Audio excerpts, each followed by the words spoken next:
সবাই ঠকে যায় না, সবাই ভালোবাসা হারায় না।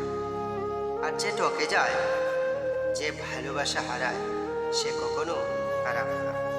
তুমিও যদি কারো কাছে ঠকে থাকো, তাহলে নিজেকে কখনো দোষী মনে করো না, বা মনে করো না তুমি ভালোবাসা পাওয়ার অযোগ্য। তুমি ঠকে গেছো কারণ তুমি বেস্ট, তুমি সত্য, তুমি ভালোবাসতে জানো। তোমার কাছে ভালোবাসার মূল্য আছে, গুরুত্বও আছে। আর যে ঠকিয়েছে তোমায়, সে তোমার যোগ্য ছিল না, ছিল না ভালোবাসা পাওয়ার যোগ্য। একটা কথা কি জানো, মানুষ ভুলে গেছে কয়লার মধ্যে হিরে পাওয়া যায়, হীরের মধ্যে কয়লা না। আর তুমি সেই হিরে, যাকে মানুষ কয়লা মনে করেছে। কিন্তু তুমি তো জানো তুমি কে, তুমি কি, তুমি কি পারো।